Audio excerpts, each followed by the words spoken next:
Oh, here we are in the heart of winter. Groundhog Day has passed. Love that movie. In some ways, I think there's a spiritual truth to that, how we keep repeating and repeating until we get it right. Anyway, uh, today I thought I would talk to you about an experience I had when I was a freshman in college. And it ties in with this whole theme that we're doing that you and I are more than this physical body, that there's something deeper within us, that true self. It's not just this, that's changing all the time, that's growing older, that may be sick, but there's a part of us that's like the sky, unaffected by the clouds passing through it, the storms. So that there's a part of us, there's a spirit that's unaffected by sickness and aging and so forth. Anyway, so I was at University of Virginia. I was playing basketball there in the middle of the season, and I had awakened with some fever on a Sunday after a Saturday night game. And as that happened, I began to get chills and so forth. And within a day or so, I needed to go to the hospital. And as I got to the hospital, I was practically delirious, but I heard it, I could hear enough that the orderly was wheeling me in the wheelchair from the ambulance. And he turned to my doctor who had greeted us at the door, and he said, "Doc, what's he got?" And the doctor said, "He has lobar pneumonia." Now let's flash back to about 3 weeks before. So it was 3 weeks before I was shoveling snow, which is what some of us have done this week. And my father came to the door and called out to me. He said, "Hey, there's a psychiatrist who was at University of Virginia and died for 10 minutes and came back, and it's an incredible experience. You have to read this, and maybe you want to look him up when you get back to the University of Virginia for the next semester." And I said, "Sure." Okay, so in the story that I read about Dr. George Ritchie Jr., MD, it was 1943, and he was at Camp Barkley, Texas. And he developed pneumonia. And he was supposed to be heading to Richmond the next day to start medical school. And he was so driven to do that, but he was being thwarted. He was sick, and he couldn't go. And so he had this experience of being wheeled in, and the doctor is by the orderly wheeling him in, and the orderly says to the doctor, "Hey, Doc, what's he got?" And the doctor says he has double lobar pneumonia. Well, that little synchronicity got me wondering if I was going to have an experience like what has now we now come to call a near-death experience. At that time, it was just a death experience and then a return to life. And his book was My Life After Dying, and later released as Ordered to Return. So here's what happened. So as I was in the hospital, basketball coach had different tutors coming in to help me try to stay in school while I was in there for months. And one day, my doctor who was taking care of me, he said, "Is there anything I can do for you?" I said, "Yeah, I'd like to meet this Dr. George Ritchie." And he said, "Well, he's not around. He's out in Warrenton, Virginia, but I'll see what I can do." So one Saturday morning, this very impressive man, about 6'2", barrel chest, very august personality, he big shock of hair and really powerful. And he comes in, and I think, who's he going to? What's this tutor for? And he said, he extended his hand and said, "Hi, I'm Dr. George Ritchie." And he said, "I heard you wanted to speak to me." And I said, "Yeah, I wanted to hear about your experience." So this is what he told me. So he said, "Let's go down where nobody's around and we can not be disturbed." So we went down to where there was a small room with medical supplies, and nobody would be coming in. So we sat there. And he said, so I was all set to go to medical school, but I developed this pneumonia. And I just knew I had to get there the next day. So I'm lying there in bed, and suddenly I find myself getting up and going across the room and looking for my clothes. And I happen to look back at the bed, and there's my body lying there. And he said to me, I couldn't be bothered. I had to get to medical school. He was not really thinking clearly, so he sees his body, but I can't be bothered. So he then finds himself able to go through the wall, and he had the same kind of physical form, but he went through the wall, and he was a little bit surprised, but okay, I've got to get to Richmond from Camp Barkley, Texas, where he was stationed in the Army. He's going down the hallway, and then an orderly's coming down with a big cart, and there's not any room to move. And he said, whether I don't know whether I passed through him or he passed through me, but it was like I wasn't there. I still couldn't be bothered, he told me. He said, so I get out of the hospital. Next thing you know, the treetops are passing beneath me, and I'm just making good time. And it's not registering what exactly is happening. I just have to get to medical school for the next day. So he's flying along, and he finally says, wait a minute, if I get there, what if nobody sees me like the orderly didn't see me? I better test this out. So he lands in a little town, and he sees it's a little bar, and he sees a neon light, and at the time a beer named Pabst Blue Ribbon, and he saw the sign. He saw a telephone pole, and he saw this sort of derelict man, hanging out and seemed to be sort of intoxicated. But he went over, he said, I'll get his attention. I'm going to tap his nose. So he went like that to tap his nose, and his finger passed through the guy's nose. Again, it didn't happen. So suddenly he sees with a sudden fear, oh my God, am I dead? I better get back to the hospital. So he takes off again, treetops passing beneath him. He goes all the way back, gets back to the hospital. And then he said, kind of humorously, he said, you've not seen yourself in three-dimensional form, we see ourselves in a mirror. But he said, I also didn't remember my room number, so I'm searching, and finally I find my room. And I get in my room, and I sit, I'm able to, for some reason, able to sit on the side of the bed, like a bird lighting on a wire, and not pass through it, but yet I'd go through walls, and people would pass through me. So I'm in despair, and suddenly my little 40-watt bulb light was on. That was all the room was lit by. And suddenly the room becomes illuminated as if, and he said, a million welders' lamps lit up the room. Immense light. And he's startled. And then he hears a voice say, stand, you're in the presence of the Son of God. And he stands. And then he hears from this light, this being of light, he hears the words, what have you done in your life to show me? And he said, well, I was president. He was 20 years old at the time. I was president of my fraternity. I was an Eagle Scout. And he's going through his accomplishments.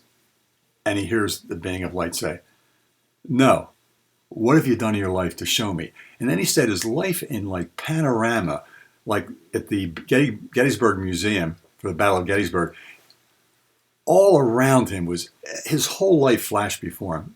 And he could see everything, embarrassing moments where he was proud, and so forth. And despite good things, bad things, and so forth, he felt this immense love emanating from this being of light, and he was just engulfed in it. And for his background, he said he felt it was Christ.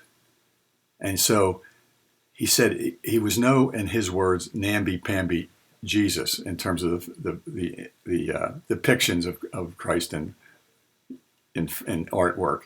He said he was so powerful. It was such a powerful. And I think the difference would be between Jesus the man and Jesus the Christ being that divine part of him manifesting through him as the man, as the man known as Jesus or Emmanuel.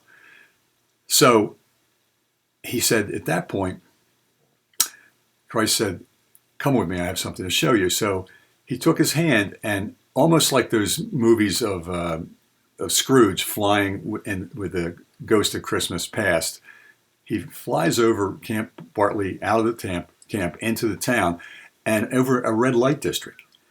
And he notices there's buildings alongside of the buildings of, that are brick and mortar here, but these are sort of these ethereal buildings, and there's beings like himself hovering around that, besides what we see here, are bodies and other people. And he said it's like you have a jar, he described it, and in a jar you might have sand, gravel, and water. They're all sort of separate, but they're all connected. So he was talking about this other dimension that he was in as he was flying over the red light district. And they went into a bar, and in the bar he saw these beings around people who were drinking. And he said that the electromagnetic aura of the life force energy around us that we don't see, except with Kirlian photography, splits. And so there's a chance for these discarnate, out-of-body beings, these non-physical beings, to dive into the aura and try to get into the physical body of those drinking to try to feel the intoxication. And it wasn't working. They were like drinking salt water to quench your thirst. They just kept trying and trying. Then they went to a brothel, and he saw the prostitutes with their customers, and they're having sex, and these beings are diving into the bodies of the prostitute and of their customers, and they're trying to feel sex, and they're not feeling it. Then that goes away, and he's down the road a ways, and he sees a woman out of body in the same kind of discarnate form as him, hovering over a man in his 40s, and she's jabbering away, trying to control him, tell him what to do, and so forth. And she's just tortured that he's not listening, and she can't reach him. And at that moment, he had this thought: maybe hell is attachment to earthly things after we've passed on, and still remaining attached, earthbound in that sense, an earthbound spirit. And here this woman was a codependent, a mother who was needing to be in control of her son, and was just frustrated beyond belief. There they were, the ones trying to have sex, frustrated beyond belief. Those trying to drink and feel intoxication that were dependent on alcohol, frustrated beyond belief. And so then the scene shifted, and they were in another dimension where there's the most beautiful music like he'd never heard. I'm going to keep this a little bit shorter because you can read about it in 8 Steps to Love, for example, and also touch on it in If My Shadow's in Lead, That Means My Back Is to the Light. So then there was another realm in which all this scientific equipment and so forth he saw, and he noticed this panel that was really impressive to him. Now, years later, maybe 10 years or so later from this event, he's reading Life magazine, and there was a picture of one of the first nuclear submarines, the Nautilus, and he saw the same panel that he had seen in this ethereal realm a decade earlier. And he said that makes us wonder, where do we get our ideas from? Because some of the great composers and all felt like it came from somewhere else and it came through them, which would make sense, that we have this side of ourselves that is not this, but is that in which this, the body, the mind, in this world are appearing. So anyway, he then said there was next thing was another level, was a vast library, and all these people were studying away, these monks and clergymen, and they were studying, and he realized that they were really looking for what was right next to him, this unconditional love no matter what, from this being of light, from whom he thought was the Christ. And he just was just amazed by it. And then that passed, and they were on earth looking out into the heavens, and there was the city of light with beings of light coming in and out of it, angels. And then some started to come toward them, and then as they did, he felt them retreating back, and the next thing you know, he was back in his body, and he was in the morgue, and he just stirred enough to move, and suddenly they realized he was alive. And he looked down and saw his gray hand with his Phi Gam fraternity ring on it. So that was so contrary to whatever he had ever experienced before. But as a result, when he went through medical school and became a psychiatrist, one of his things he dedicated his life to was to help people with addictions, because he saw that unless you get rid of the addiction while you're still in a physical body, it seemed almost nearly impossible, very difficult to get rid of it when you were out of the physical body in this ethereal body, this what some call astral body, subtle body, soul, if you will, that's still identified with this physical form, as opposed to spirit, which is formless and and vast, that center of us that's there and not limited to these restrictions of the five senses and so forth. And one of the things that is interesting about this, besides what he was saying, that this about addiction, about being identified with the body and passing on and still being identified with the body. He traveled when he got out of, we got well enough and he was able to go across country to medical school to Richmond from Texas. He traveled the most direct route and he ended up taking a break, stopping, and it was in a little town, and suddenly it was Vicksburg, Mississippi. It was a town he had flown to out of body, and there he saw the Pabst Blue Ribbon sign. And he said, and this is something that Raymond Moody, who later did the work on Life After Life about 10 years later after I was told this story. And you have examples of people getting information and experiencing the world without the five senses. Their body is lying on the operating table. They're not seeing or hearing, but they find themselves out, hovering above, looking directly down, and seeing what's going on with the operation. In one case, a man found himself outside the hospital building and saw a pair of Nikes on the an upper floor on a window ledge, and he reported that. And when the social worker, when he's back in his body, he told the social worker. She went up and saw that. So we're able to find that we can experience things directly by way of consciousness or spirit without eyes. And another corroborating element of that was Kenneth Ring, who I met at the University of Connecticut, and he was doing some of the research on changing personality changes in people who've had near-death experiences. And one of the things that he found was fascinating in his research was that people born blind from death, when out of body, they could see. Think about that. They could see, and they had never seen before. So think about when we dream at night. We see, but we're not seeing with these eyes because they're closed. But we're still seeing. And then that experience I had in Brazil at the healing center, where I always felt like I was lifted out of my body, and I saw my body lying on the bed, and I was in this kind of light body. I could see like a light green, and I could see, and I could hear. And my senses, I wasn't using my senses from the physical body, and yet I was able to see and hear and all that. So again, there's experiences that really show that we are much more than this physical body. So you can contemplate that and think about that. And in terms of other near-death experiences, there's been quite a few, and other doctors and so forth. Dr. Eben Alexander, who had one of the most extraordinary. And then Anita Morjani, who described leaving her body and experiencing what she called her infinite magnificent self. My infinite magnificent self. That's what she called it. My infinite magnificent self. Where she was out of body, where her body physically was in a coma. And she was able to hear things and had a lot of incredible experiences. And then when she came back into the body, and that spirit came back in, she had 24 lemon-sized tumors, and within a couple of days, they were gone. And it was after her experience.